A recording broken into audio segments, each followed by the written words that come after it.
मित्रों, स्वागत है आपका। This side Shri Krishna Gupta is welcoming you. तो आई होप आपने पार्ट 1 ऑफ लेवरेज देख लिया है एंड वहां पे आपको चीजें समझ में आ गई है। अब हम लोग पार्ट 2 ऑफ लेवरेज पे जा रहे हैं, जहां पे हम कवर करेंगे what is financial leverage, what is combined leverage and the third thing is some question specific adjustment. तो कुछ क्वेश्चन स्पेसिफिक भी नोटिंग होती है जो मैं कंसेप्ट नोट्स में ही कवर कर देता हूँ, सो दैट आपको अगर क्वेश्चन में लिखना है तो आप वहां पे लिख दो, अदरवाइज आप यहाँ से भी पढ़ लोगे तो आपका क्वेश्चन का पार्ट थोड़ा सा कवर हो जाता है। ठीक है, चलो स्टार्ट करते हैं अपना चैप्टर नंबर 6 का कंसेप्ट नोट। और ये कंसेप्ट नोट कहाँ मिलेगा?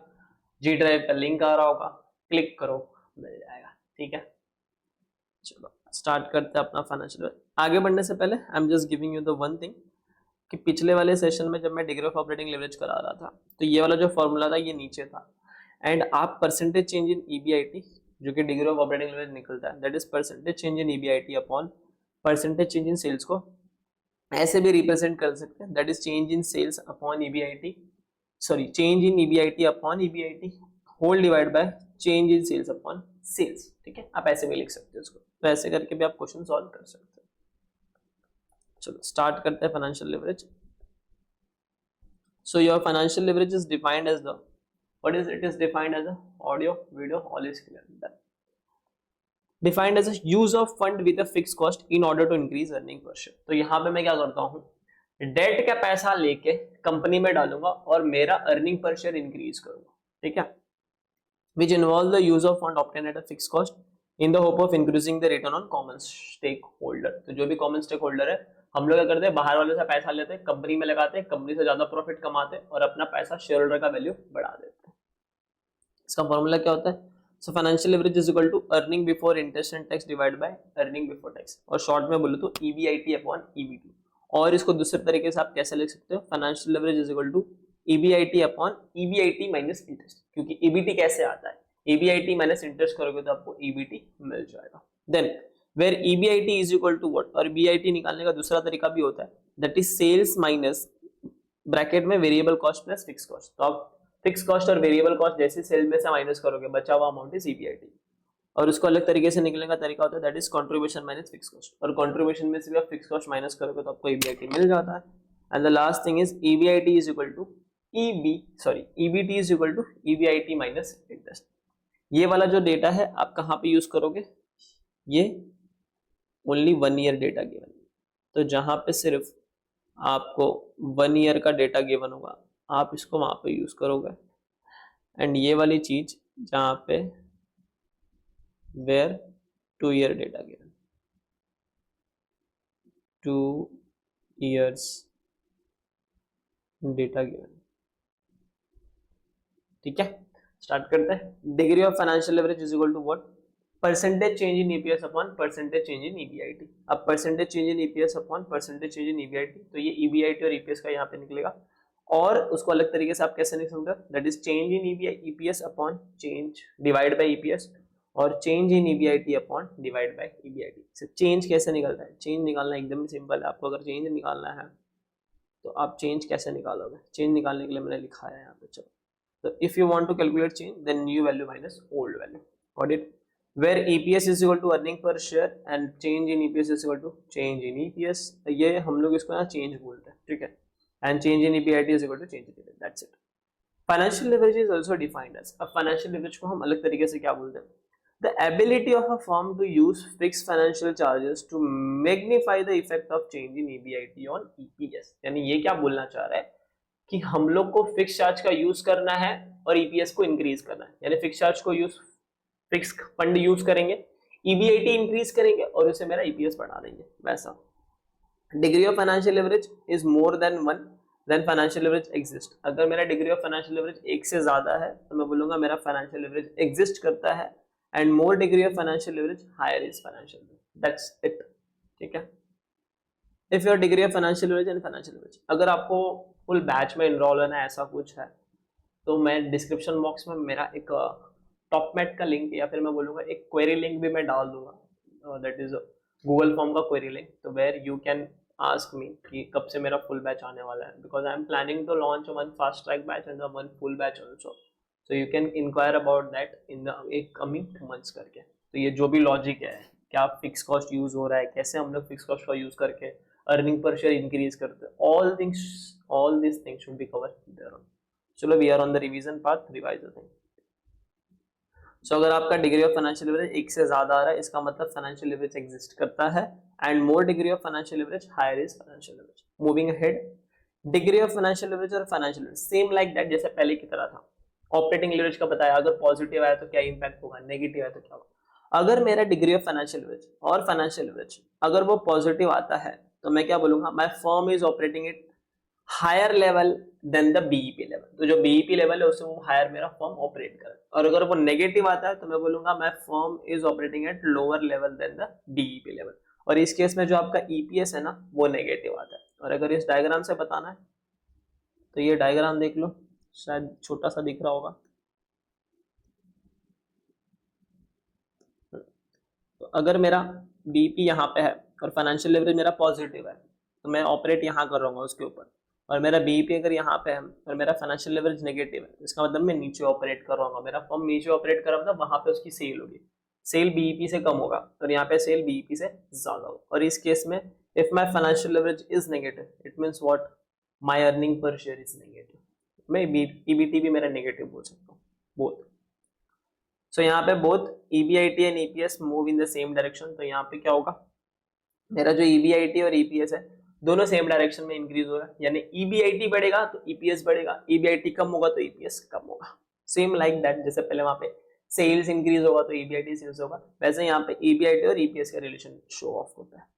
सो means if EBIT increase then EPS increase and vice versa, यानी वर्सा वर्सा। अब यहाँ पे आपको ध्यान देना है, if my financial leverage is positive it means what, EBIT level is more than fixed financial charge। तो जो भी मेरा fix cost, fix financial charge, अब ये फिक्स फाइनेंशियल चार्ज क्या होता है, this fix financial charge is nothing but your interest. तो मैं इंटरेस्ट से ज्यादा कमा रहा हूँ। अगर मेरा फाइनेंशियल लेवरेज नेगेटिव है तो मेरा जो EBIT है वो इंटरेस्ट से कमा रहा होगा, ठीक है। और अगर वो इनफिनाइट है और मैं डिफाइन ही नहीं कर सकता मेरा फाइनेंशियल लेवरेज, उस केस में क्या हो रहा होगा, operating at financial break even point. तो मैं उतना ही कमा रहा हूँ जहाँ पे मेरा EBIT जीरो हो गया, ठीक है। तो it is no profit no loss zone. आगे बढ़ते हैं, ये टेबल पे आपको पता होना चाहिए कि पॉजिटिव आया financial leverage, so EBIT is more, fix financial charges here. And अगर वो नेगेटिव तो उल्टा हो गया, फिक्स फाइनेंशियल चार्ज यानी इंटरेस्ट का खर्चा ऊपर, EBIT नीचे। और अगर मैं उसको डिफाइन ही नहीं कर सकता हूँ तो EBIT is equal to zero, that's it, no profit no loss. अब कुछ इंटरप्रिटेशन देख लेते हैं, analysis and interpretation. No fix financial cost, अगर कंपनी के अंदर फिक्स कॉस्ट है ही नहीं है तो फाइनेंशियल लेवरेज आएगा ही नहीं।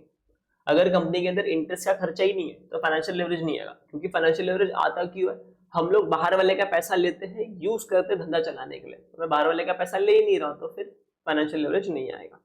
हायर फिक्स फाइनेंशियल कॉस्ट, अगर आपका फाइनेंशियल कॉस्ट ज्यादा है तो आपका फाइनेंशियल लेवरेज भी ज्यादा होगा, याद रखना। अगर मेरा इंटरेस्ट का खर्चा ज्यादा है तो फाइनेंशियल लेवरेज भी ज्यादा होगा। And when EBIT is higher than financial break even, अगर आपका EBIT ज्यादा है, अगर पॉजिटिव हो, positive financial leverage it means what, EBIT is higher than financial break even point. And negative हो तो EBIT is less than financial break even point, that's it.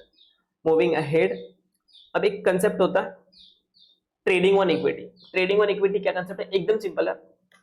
मैं date वालों का पैसा यूज करके इक्विटी शेयरहोल्डर को मजबूत बना रहा हूं, यानी उनको फायदा पहुंचा रहा हूं। सिंपल वर्ड से बोलूं तो मैं, मेरा जो कंपनी है उसके अंदर डेट वालों का पैसा यूज करूंगा और ज्यादा पैसा कमाऊंगा, कैपिटल डेट वालों का लगाऊंगा और ज्यादा पैसा कमाऊंगा, और जो एक्स्ट्रा पैसा बच गया वो इक्विटी वालों को दे दूंगा। तो उसको हम लोग बोलते हैं ट्रेडिंग ऑन इक्विटी। अब यहाँ पे वर्ड से आपको ऐसा समझ में आए तो ट्रेडिंग ऑन इक्विटी लिखा है यानी इक्विटी पे ट्रेड होना चाहिए, नहीं ऐसा नहीं होता, it is another game. So when the quantity of fixed cost is relatively high in comparison of equity capital, then it is said that the firm is trading on equity। एक ही condition है कि जो भी आपकी company है वो profit earn करनी चाहिए। तो अगर कंपनी मेरी बहुत प्रॉफिट अर्न कर रही है तो मैं क्या करता हूँ, मेरा पैसा नहीं लगाता हूँ, डेट डिबेंचर होल्डर का पैसा बिजनेस में लेके आता हूँ, मेरा कम पैसा लगाता हूँ, उनका ज्यादा पैसा लगाता हूँ, और उनका पैसा लगा के ज्यादा प्रॉफिट अर्न करता हूँ, और उनको क्या करता हूँ, एक इंटरेस्ट कॉस्ट देके हटा देता हूँ, और जो एक्स्ट्रा पैसा बच गया वो मैं इक्विटी होल्डर एज अ खुद ले लेता हूँ। इसको बोलते हैं ट्रेडिंग ऑन इक्विटी। नाम लिखा है trading on equity but actual में हम लोग ट्रेडिंग ऑन डेट पे चल रहे हैं, यानी हम डेट का पैसा यूज करके फायदा कमा रहे हैं, खुद के पास ला रहे हैं, ठीक है। चलो फाइनेंशियल लेवरेज अब पढ़ते हैं। Financial leverage is a double edge sword. So double edge sword बोले तो दो धारी तलवार। अब ये क्या बोलना चाह रहा है वो देख लो। The effect on EPS and ROE when, अभी बता रहे कब आपके लिए फेवरेबल होगा, कब आपके लिए अनफेवरेबल, एकदम सिंपल सोचना।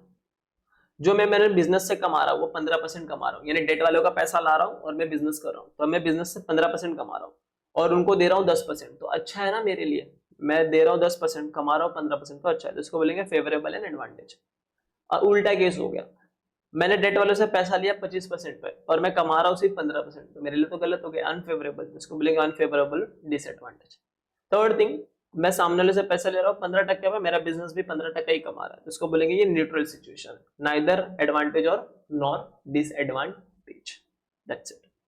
अब नोट पढ़ेंगे, देखो नोट में क्या लिखा है। Note, degree of financial leverage can never be between 0 and 1, तो ये भी सेम लाइक डॉट, उसी की तरह है ये भी, कि जो भी आपका फाइनेंशियल लेवरेज होगा वो 0 से 1 के बीच में नहीं होगा और 0 से -1 के बीच में नहीं होगा, या तो 1 से ज्यादा होगा या तो -1 से कम होगा।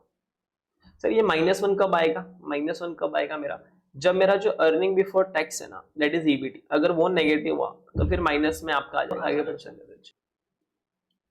Financial break even point is equal to point at which earning पर शेयर इज 0, तो ये बोला फाइनेंशियल ब्रेक इवन पॉइंट क्या होता है, तो फाइनेंशियल ब्रेक इवन पॉइंट का मतलब होता है point at which your earning per share is 0, तो जो भी आप अर्निंग कर रहे हो वो 0 होगी। Financial break even point where no preference share issue, जहां पे प्रेफरेंस शेयर ही नहीं है उस केस में equal to amount of interest और if company not issue preference share, तो financial break even point in other word में बोलो जहां पे प्रेफरेंस शेयर भी नहीं होगा तो वो क्या होता है, it is equal to amount of interest, जो भी कंपनी का अमाउंट ऑफ इंटरेस्ट है वो इसके इक्वल होगा। इतना ध्यान देने वाली बात नहीं है, यहाँ पे इंपॉर्टेंट है। चलो नेक्स्ट लाइक पे बढ़ते हैं, कंबाइंड लेवरेज क्या होता है। So combined leverage is defined as the potential use of fixed cost both operating and the financial, magnified the effect of sales volume change on the EPS of the firm, तो ये क्या बता रहा है कि कितना मेरा सेल इंक्रीज होगा और मेरे फर्म के ईपीएस पे कितना इफेक्ट पड़ेगा, यानी ओवरऑल की बात कर रहा है, सेल इंक्रीज हुआ तो ईपीएस पे क्या इम्पैक्ट पड़ेगा, सेल डिक्रीज हुआ तो ईपीएस पे क्या इम्पैक्ट पड़ेगा, उसके बारे में ये बात बता रहा है। इसका फॉर्मूला एकदम सिंपल, कंबाइंड लीवरेज में हम लोग क्या करते हैं, ऑपरेटिंग लीवरेज और फाइनेंशियल लीवरेज को मल्टीप्लाई कर देते हैं, तो ये ऑपरेटिंग लीवरेज का फॉर्मूला, ये फाइनेंशियल लीवरेज का फॉर्मूला, यहाँ से ईबीआईटी कट, यहाँ से ईबीआईटी कट, तो जन्म होता है कंट्रीब्यूशन अपॉन ईबीटी का। एंड अगर आपको डिग्री ऑफ कंबाइंड लीवरेज निकालना है तो इसके अंदर फॉर्मूला बनता है change percentage change in EPS to percentage change in sales, ठीक है, तो ये फॉर्मूला बनेगा, that is degree of combined leverage degree of FL, तो डिग्री ऑफ ऑपरेटिंग लीवरेज का फॉर्मूला ये बन गया, डिग्री ऑफ एफएल का फॉर्मूला ये बना जो पहले से बनता आ रहा था, फिर यहाँ से ये ईबीटी कैंसिल होता है, ये ईबीटी कैंसिल होता है, तो निकल के क्या आता है percentage change in EPS upon percentage change in sales, और जिसको हम लोग अनदर टर्म में लिख सकते हैं change in EPS upon EPS और change in sale upon sales, ठीक है। अब हम लोग लास्ट में आते हैं और ये बहुत इंपॉर्टेंट टेबल है, ठीक है, this is one of the very important table which is the decision making. ये क्या बोलना चाह रहा है, कंबाइंड लेवरेज का measure. So combined leverage measure the total risk, it depends on the combination of operating and financial leverage. तो अगर आपका ये वाला जो टेबल है ये ऑपरेटिंग लेवरेज के बारे में बात करेगा, ये वाला टेबल आपका फाइनेंशियल लेवरेज की बात करेगा, क्या बोलना चाह रहा है देख लो, अगर दोनों लो है तो टोटल रिस्क भी लो है, और यहाँ पे हम लोग ट्रेडिंग और इक्विटी का एडवांटेज ले सकते हैं। If my operating leverage high and, अगर दोनों ही हाई है तो हम लोग बोलेंगे बहुत ज्यादा रिस्क है, उसको हम लोग रिस्की कॉम्बिनेशन बोलते हैं। अगर मेरा degree of operating leverage high है बट फाइनेंशियल लेवरेज लो है तो हम लोग बोलेंगे ये मॉडरेट टोटल रिस्क है, ठीक है, यहाँ पे कोई गुड कॉम्बिनेशन नहीं है, because lower EBIT due to higher degree of operating leverage and lower advantage on trading और इक्विटी, और यहाँ पे हम लोग ट्रेडिंग और इक्विटी नहीं कर सकते। एंड लास्ट थिंग, अगर मेरा ऑपरेटिंग लेवरेज कम है और फाइनेंशियल लेवरेज ज्यादा है तो ये यहाँ पे क्या होगा, इसको भी हम लोग बोलेंगे मॉडरेट टोटल रिस्क, और ये हम लोग का बेस्ट कॉम्बिनेशन होता है, यानी सबसे अच्छा कॉम्बिनेशन यही होता है। और यहाँ पे आता है higher financial risk is balanced by total business risk, तो जो मेरा फाइनेंशियल रिस्क ज्यादा है ना वो बैलेंस कर देता है बिजनेस रिस्क को, क्योंकि बिजनेस रिस्क मेरा कम है, फाइनेंशियल रिस्क मेरा ज्यादा है, इसके वजह से, ठीक है। एंड अगर आपको क्वेश्चन में बोल रहा है रिटर्न ऑन इन्वेस्टमेंट निकालने के लिए, तो रिटर्न ऑन इन्वेस्टमेंट निकालने के लिए फॉर्मूला ये होता है, दैट इज आप अर्निंग आफ्टर टैक्स लो, उसमें से प्रेफर्ड डिविडेंड माइनस करो और divide by equity share holder fund कर लो, ठीक है, और मल्टीप्लाई बाय 100 करोगे, आपका आंसर परसेंटेज में आएगा। वन एग्जांपल, ईएटी 1 लाख है, प्रेफरेंस डिविडेंड 5000 है, इक्विटी फंड 10 लाख है, तो 1 lakh minus 5000 divide by 10,000 lakh multiply by 100 is 9.5%। चलो अब कुछ स्पेसिफिक नोट्स पढ़ते हैं, जो भी कंसेप्ट था वो हो चुका है। Now there are certain notes which are important in your examination because it is important. Note on fix cost में देखो क्या लिखा है, as we know interest is also one of the fixed cost but in solving question we deduct it from EBIT, ये भी हमको पता है कि हम EBIT में से इंटरेस्ट माइनस करते हैं तब हमें EBT मिलता है, तो if in the exam question, अगर एग्जाम के क्वेश्चन में फिक्स कॉस्ट मेंशन दिया, ठीक है, if fixed cost is written like that fixed cost is exclusive of interest, अगर वो बोल रहा है fixed cost exclusive of interest है, तो कुछ मत करो, जैसा का जैसा अमाउंट है पूरा फिक्स कॉस्ट की तरह लिख दो। बट अगर एग्जाम के क्वेश्चन में बोलता है fix cost is inclusive of interest, तो आपको क्या करना पड़ेगा, इंटरेस्ट का अमाउंट कैलकुलेट करना पड़ेगा और उस फिक्स कॉस्ट में से इंटरेस्ट का अमाउंट निकालना पड़ेगा, और जो अमाउंट बैलेंस बच गया वही मेरा फिक्स कॉस्ट बचेगा। Then calculate interest and deduct it from given fix cost amount. ठीक है, एग्जाम्पल मैंने बोला कि 100 रुपीज फिक्स कॉस्ट है इंक्लूसिव ऑफ इंटरेस्ट, तो 100 रुपीज मेरी फिक्स कॉस्ट है, 100 रुपीज मेरी फिक्स कॉस्ट है इंक्लूसिव ऑफ इंटरेस्ट। अब आपने इंटरेस्ट निकालना है क्वेश्चन के इन्फॉर्मेशन को देख के, और वहां पे 20 रुपीज का इंटरेस्ट का खर्चा आता है, तो आपका फिक्स कॉस्ट कितना बन गया 80, तो मैं फिक्स कॉस्ट में 80 लिखूंगा और बाद में इंटरेस्ट में जाके 20 लिख दूंगा, बस। ठीक है, आगे देख लो आगे की नोटिंग क्या कहती है। If in question financial leverage is given, अगर क्वेश्चन में आपको फाइनेंशियल लेवरेज दिया है, then calculate EBIT by preparing EBIT and EBT by using financial leverage. तो अगर आपको क्वेश्चन में फाइनेंशियल लेवरेज दिया है और ईबीआईटी दिया हुआ है, तो आप ईबीटी निकाल सकते हो कैसे, find out interest cost that is EBIT minus EBT. तो सिंपल सी बात है, अगर आपको क्वेश्चन में फाइनेंशियल लेवरेज दिया है और ईबीआईटी दिया है, तो आप इंटरेस्ट का खर्चा निकाल सकते हो by using this formula, that is find out interest cost that is EBIT upon EBIT. कैसे निकाल सकते हो, that is financial leverage is equal to EBIT upon EBIT minus interest. ये फॉर्मूला का यूज करके आप इंटरेस्ट का खर्चा निकाल सकते हो। And classify interest cost in bond, debt cost और अदर फिक्स कॉस्ट। और एक बात आपको याद रखना, जो भी आपका इंटरेस्ट का खर्चा आ रहा है, आपको देखना है कि क्या पूरा इंटरेस्ट का खर्चा जो क्वेश्चन में इंफॉर्मेशन उसके रिगार्डिंग है, क्योंकि सम टाइम क्वेश्चन में क्या होगा ना, इंटरेस्ट देंगे 5 लाख रुपया, ठीक है, क्वेश्चन के अंदर, और जब आप बॉन्ड का इंटरेस्ट कैलकुलेट करोगे ना, तो आपको 4 लाख ही मिलेगा।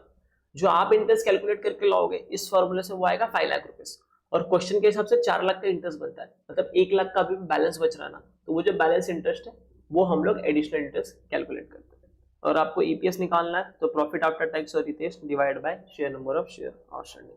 पीवी रेशियो निकालना है, तो if your PV ratio is 27.55, अब मैंने बताया जो पीवी रेशियो है वो कंट्रीब्यूशन को डिनोट करता है, कि यहाँ पे अगर पीवी रेशियो 27.5 है, इसका मतलब क्या है कि मैं सेल कर रहा हूँ 100 रुपीज का, तो मेरे जेब में कंट्रीब्यूशन आ रहा है 27.55, तो मैं बोलूँ वेरिएबल कॉस्ट क्या होगा, तो 100 माइनस ये कर दूंगा। सो वेरिएबल कॉस्ट रेशियो निकालने के लिए 100% माइनस 27.55 करोगे, that is 72.45 is the variable cost. Variable cost is equal to sale multiply by variable cost ratio. Moving ahead, if in question financial leverage operating leverage is given, then you need to reverse solving of question and at the end prepare income statement and also comment by calculating combined leverage and interest coverage। तो ये question में क्या होगा, अगर आपको financial leverage, combined leverage सारी चीजें कुछ दी हुई है, तो आपको एंड में क्वेश्चन बोलेगा कि आप इनकम स्टेटमेंट बनाओ, तो आप इनकम स्टेटमेंट बनाना और कमेंट कर देना, और वहां पे आप एक इंटरेस्ट कवरेज रेशियो भी निकाल देना। मैं वो बता देता हूँ, financial leverage is equal to EBIT upon EBT और EBIT upon EBT, EBIT upon EBIT upon interest. PV ratio is equal to 100% minus variable cost ratio, और पीवी रेशियो का दूसरा फॉर्मूला होता है contribution upon sales multiply by 100, और एक नया ratio है जिसका नाम है इंटरेस्ट कवरेज, या रेशियो एनालिसिस में पढ़ते हैं बट आपको यहाँ पे भी पढ़ना होता है, that is EBIT upon interest. यानी अगर इसका आंसर 4 रुपीज आया, तो इसका मीनिंग क्या निकलता है कि मैं 1 रुपीज इंटरेस्ट पे खर्चा करके 4 रुपीज का ईबीआईटी अर्न कर रहा हूँ। ये हम लोग ऐसा मेजर करते हैं कि कितना इंटरेस्ट मेरा कवर हो रहा है। Now some formula driven thing, अगर मुझे कंट्रीब्यूशन निकालना है तो मैं सेल माइनस वेरिएबल कॉस्ट करूंगा, ईबीआईटी निकालना है तो कंट्रीब्यूशन माइनस फिक्स कॉस्ट करूंगा, ईबीटी चाहिए तो ईबीआईटी माइनस इंटरेस्ट, और ईएटी चाहिए तो ईबीटी माइनस टैक्स, एंड अगर मुझे अर्निंग फॉर इक्विटी चाहिए तो EAT minus preference. The main thing is that for income profitability statement, जो मैंने आपको यहाँ पे बताया था, ये स्टेटमेंट आपको पूरा लाइन बाय लाइन याद होना चाहिए कि क्या माइनस करने के बाद क्या क्या आता है, कैसे कैसे क्या क्या आता है। ये पता है तो सारे फॉर्मूलाज आपको पता चल जाएंगे, जो मैंने अभी फॉर्मूला ड्रिवन थिंग लिखे हैं।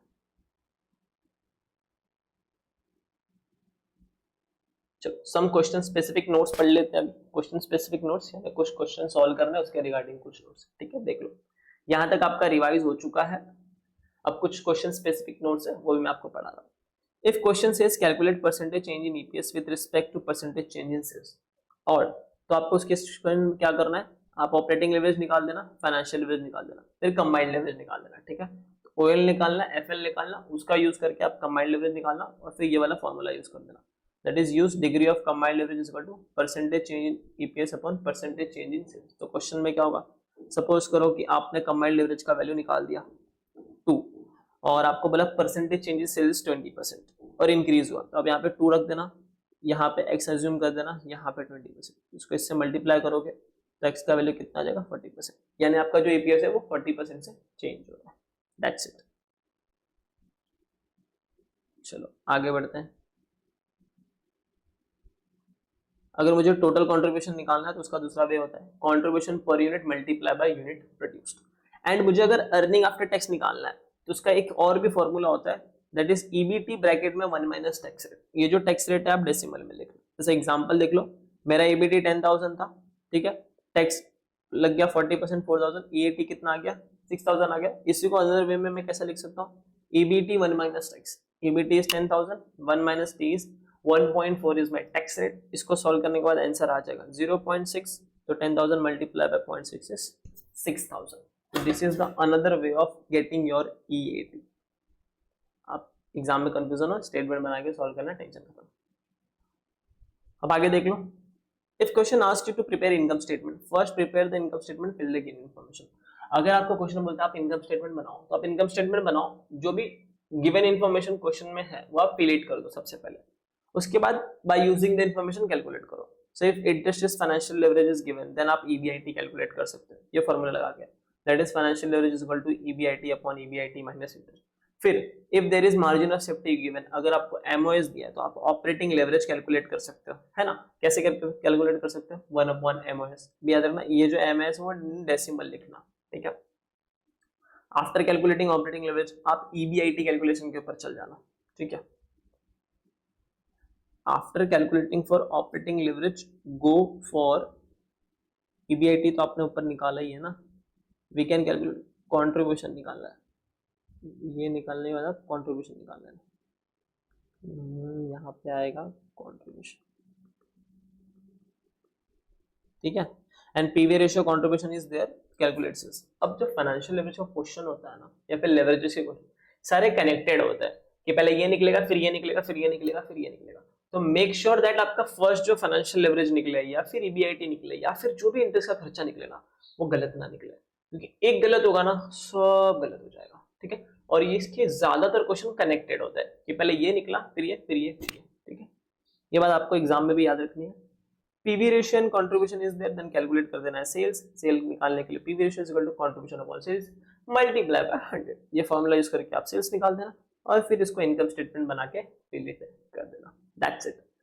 If your question says calculate DOL and DFL, then prepare income statement. अगर क्वेश्चन बोलता है डिग्री ऑफ फाइनेंशियल लेवरेज निकालो, डिग्री ऑफ ऑपरेटिंग लेवरेज निकालो, तो सिंपल तरीका है आप इनकम स्टेटमेंट बना के निकाल देना। परसेंटेज चेंज इन ईपीएस निकालना है तो वही new EPS minus old EPS divide by old EPS multiply by 100। अगर ये आंसर पॉजिटिव में आ रहा है इसका मतलब आपका ईपीएस इंक्रीज हो रहा है, और नेगेटिव में आ रहा है इसका मतलब आपका ईपीएस डिक्रीज हो रहा है। 1 मिनट, चलो audio video is all is clear.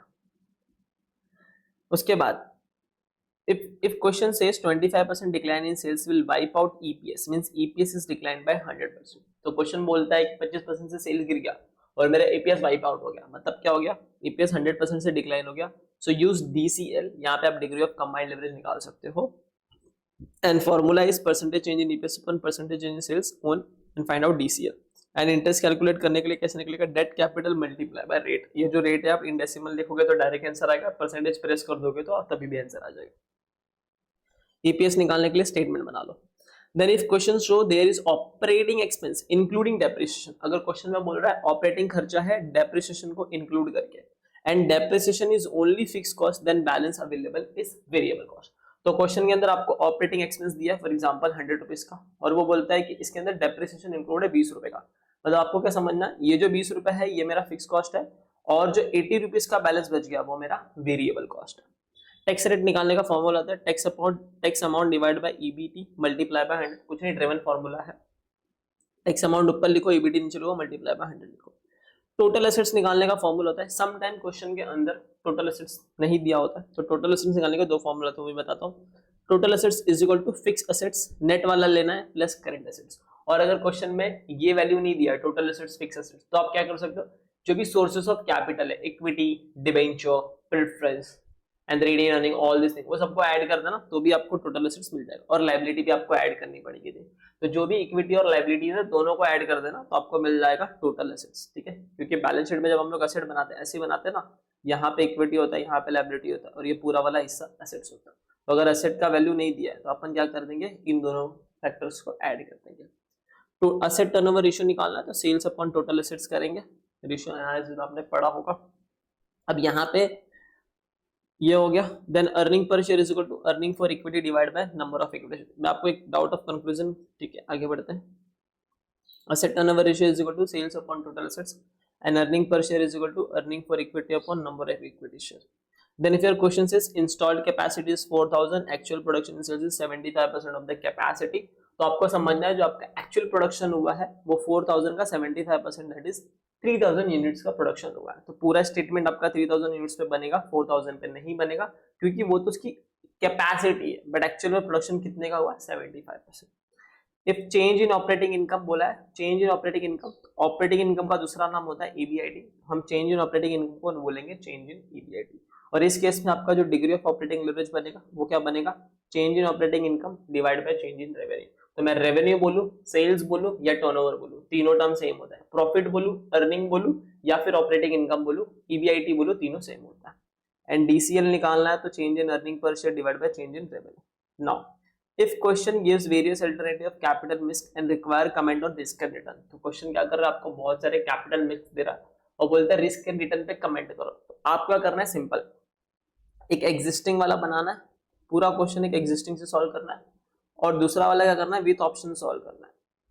ठीक है, विथ ऑप्शन सॉल्व करना है, 1 2 3 ऐसे करके तीनों ऑप्शंस का सॉल्व करना है। And calculate the amount of equity existing plus new, calculate the amount of debt existing plus new, calculate the amount of interest if more than one debt. चलो मैं आपको काम करता हूँ, इसका क्वेश्चन मैं आपको दिखाता हूँ क्वेश्चन सॉल्व कैसे होता है।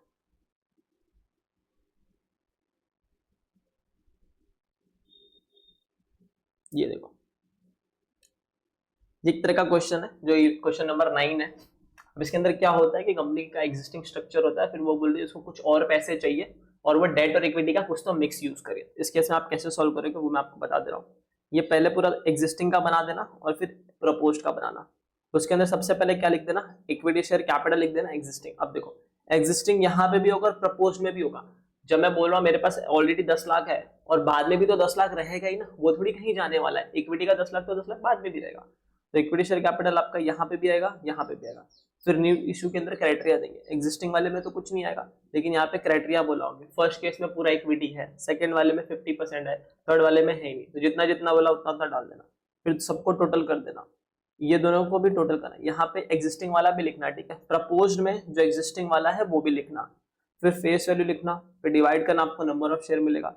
फिर डेट के अंदर जाना, एग्जिस्टिंग वाले का डेट लिख देना एंड प्रपोज्ड वाले का डेट लिख देना। सर यहाँ पे नहीं लिखा हम लोग ने 10 लाख 10 लाख 10 लाख, यस यहाँ पे भी आपका 10 लाख आएगा ही, यहाँ पे भी आपका 10 लाख रुपीज आएगा, क्योंकि एग्जिस्टिंग डेट तो डेट रहेगा ही ना, है ना, यस। तो एग्जिस्टिंग डेट डेट रहेगा, यहाँ पे टोटल करने की कोई जरूरत नहीं है। बस आपको इंटरेस्ट कैलकुलेशन में एक बात याद रखनी है कि 7% जो डेट है वो इसका है, तो 7% तो आएगा, ये सारे पे 7% आएगा, लेकिन बचा हुआ जो 6% डेट है, जो दूसरा हम लोगों ने डेट हायर किया ना एडिशनल वाला, वो 6% के रेट से हायर किया, तो ऊपर वाले के ऊपर आपका 7% आएगा एंड नीचे वाले के ऊपर आपका 6% से रेट लगेगा। तो इसके लिए मेरा दो अलग इंटरेस्ट कैलकुलेट होगा, फिर दोनों इंटरेस्ट को ऐड करना, लिख देना। जैसे आप दोनों इंटरेस्ट को ऐड करोगे आपको इंटरेस्ट का कॉस्ट मिल जाएगा। फिर स्टेटमेंट बना देना, यूनिट्स प्रोड्यूस वाला 1 लाख 150 150 150, तो क्राइटेरिया दिया होगा कि प्रपोज स्कीम में मेरा यूनिट्स इंक्रीज हो गया, तो 1 लाख से 1 लाख 50 हो गया। तो सेलिंग प्राइस वेरिएबल कॉस्ट दोनों को ऐड कर देना, सेलिंग प्राइस लिख देना, वेरिएबल कॉस्ट लिख देना, फिर कॉन्ट्रीब्यूशन मिलेगा, फिर इसको इससे मल्टीप्लाई करना एंड देन इसी तरह अपना स्टेटमेंट बनाते हुए आगे चल जाना और फिर सारे वैल्यूज को निकालना। यहाँ पे जो मेन थिंग था वो यही वाला था जो मैंने आपको बता दिया। This is one of the very important question, question number 9 है आपके मॉड्यूल का, एलडीआर है, वो करके जाना एग्जाम में, उसको छोड़ना नहीं, ठीक है। चलो तो 9 हो गया। And the last note for the things, if operating leverage, अगर आपको क्वेश्चन में ऑपरेटिंग लेवरेज 2:1 बोला तो उसका मतलब क्या होता है कि ऑपरेटिंग लेवरेज 2 है। अगर क्वेश्चन बोलो ऑपरेटिंग लेवरेज 2.5:1, इसका मतलब होता है कंबाइंड लेवरेज इज 2.5। तो अगर कंबाइंड लेवरेज 2.5:1 बोल रहा है तो उसका मीनिंग होता है मेरा कंबाइंड लेवरेज सिर्फ 2.5। तो ये जो 1 है ना, इस 2:1, ये तो बेस के लिए उसने बोला है, इसमें कंफ्यूज मत होना। सम टाइम अगर आपको टोटल एसेट्स नहीं है तो आप इक्विटी प्लस डेट कर लो, अगर एसेट की डिटेल मिसिंग है। if opening balance details not given then don't do average, just take closing details। हाँ, अब क्या होता है, मैं आपको एडिशनल बात बता रहा हूँ, ध्यान से सुनना। जो असेट टर्नओवर रेशियो होता है ना, उसका फॉर्मूला होता है sales upon average total assets, ठीक है। ये एक्चुअली में उसका फॉर्मूला होता है sales upon average total assets. But अगर मुझे क्वेश्चन में एवरेज निकालने का फॉर्मूला क्या होता है, opening plus closing divide by 2, ठीक है। बट मुझे क्वेश्चन में ओपनिंग बैलेंस दिया ही नहीं है, तो क्या करूंगा, तो उस केस में क्या करना है, जो क्लोजिंग बैलेंस है ना उसको चुपचाप यहाँ पे लिख देना, उसको ये मत करना क्लोजिंग डिवाइड बाय 2, ये आपका आंसर पूरा गलत हो जाएगा। तो अगर आपको ओपनिंग बैलेंस नहीं दिया है उस केस में जो क्लोजिंग बैलेंस है उसको डायरेक्ट आप यहाँ पे लिख देना। ये जब रेशियो एनालिसिस करेंगे तब वहां पे और अच्छे से समझेगा, बट अभी के लिए एक नोटिंग समझ लो यहीं पे कि लेवरेज के क्वेश्चन में अगर ओपनिंग बैलेंस ऑफ एसेट्स नहीं दिया है तो चुपचाप जो ये टोटल करके अमाउंट आ रहा है इसी को आप एसेट्स का वैल्यू कंसीडर कर लेना, ठीक है। एंड दिया होगा ओपनिंग तो opening plus closing divide by 2 कर लेना, that's it. If your opening balance detail not given then don't do average, just take closing details. तो ये भी मैंने यहाँ पे लिख दिया।